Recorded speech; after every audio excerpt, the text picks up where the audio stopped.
aw mago b'aw ka lakodɔn k'a ka feerefɛnw lakodɔn aw mago bɛ k'aw ka sanniw kɛ ka yɔrɔ jan taama bɔ aw ci la wale kelen k'a ka feerew kɛ a sigilen yɔrɔ kelen vente en ligne achat en ligne Mon Plan B bɛ aw ka bila la Mon Plan B baarakɛlaw don minnu bi baara ɲɛdɔn ka clientèle lamɛn baarakɛminɛnw fɛnɛ bɛ u bolo k'aw ka haminakow bɛɛ dankɛnɛmaya Mon Plan B an bi baara kɛ siraw minnu kan e-commerce annonce publicitaire ka feere kɛ internet kan vente de produits en ligne ka sanni kɛ internet kan achat de produits en ligne a bɛ se k'a ka feerefɛnw fɛnɛ bila an ka site yɔrɔ dɔw kan fufalaki musakako tɛ o la nka an ka yɔrɔ kɛrɛnkɛrɛnnenw minnu b'an ka site kan ni o fɛnɛ ɲɛsinnen don feerefɛnw ma walasa a ka feerefɛnw bɛ se ka ye o tɛ taa musakanin kɔ min bɛ bɔ aw fɛ ka sabu kɛ o plateforme a dɔnnen don diɲɛma fɛ i ka feerefɛn ka bila a n'a ka ye bɛɛ fɛ si tɛ kɔrɔya si ye i ka minɛn sannen ka taa di ma fɔ i ka so prestation de service conception de plateforme numérique digitalisation intégrale des services ni informatique ko mago bɛ aw la an b'o baara siya caman de kɛ k'a daminɛ maintenance la ka taa se réseau ma ani système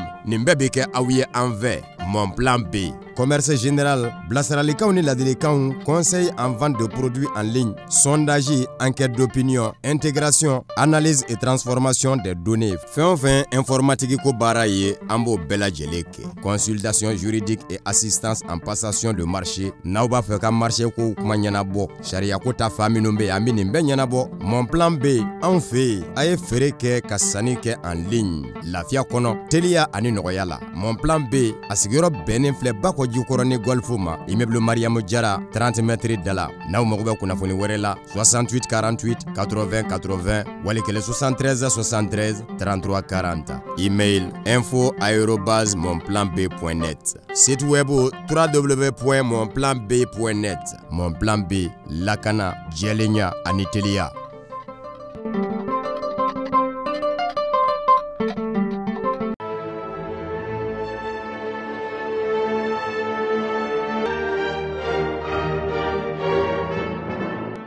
Kalan bɛɛ ma sɔn hakili la nka kunnafoni o fana an lajɛbaw an minnu y'aw jigi kɛ Mali kunnafoni.net ale jabarani ye kunnafoni ko la ni y'aw ka bi kunnafoni o waati selen a y'aw bisimila.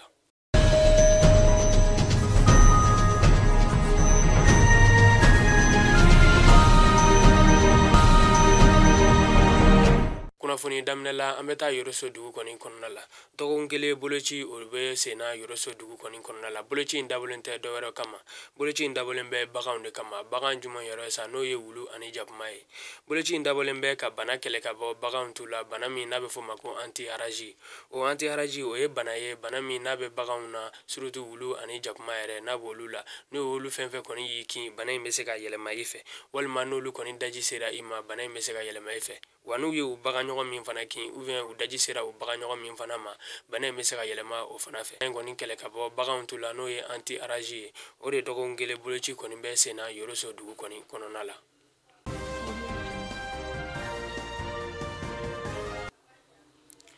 An bɛ taa Bayaŋara dugu o kɔnɔna la ntɛnɛn tɛmɛnen bin kɛra an ka finitigilaka minnu kan nɛgɛ kanɲɛ 11 tɛmɛnen sanga 25 waati la an ka finitigilakaw ka kunnafoni di soba min bɛ jamana kɔnɔ yan olu kɔni ye kunnafoni di kɛ k'a yira k'a fɔ bi min kɛra an ka finitigilakaw ka jafaranya wale kɛbaw fɛ koro ni bangasi ni ɲɔgɔn cɛ ntɛnɛn tɛmɛnen ko an ka finitigilaka maa 16 kɔni bɔnna u nun na wa maa 9 fana olu kɔni bananen don. An ka jɛ ka dugawu kɛ Ala ka hinɛ banbagatɔw bɛɛ lajɛlen na wa Ala ka banabaatɔw bɛɛ lajɛlen nɔgɔya hɛrɛ ani baden na.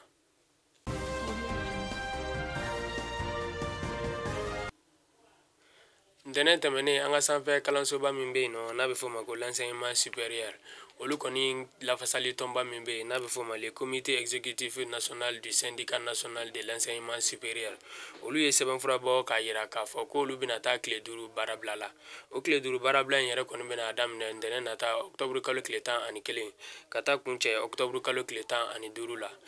U y'a yira k'a fɔ ko nin baarabila in kun kɔni tɛ dɔwɛrɛ ye ka d'a kan k'a fɔ ko ni an ka jamana gouvernement kɔni ye sigi ka fɔ kɛ u ye bɛnkanw signé o bɛnkan ninnu k'u tɛ ka bɔ u sira fɛ cogo si la ko ne o bɛnkan ninnu ma bɔ u sira fɛ nin tile 5 baarabila min filɛ nin ye ko dɔ bɛ se ka fara a kan don n'a nataw la.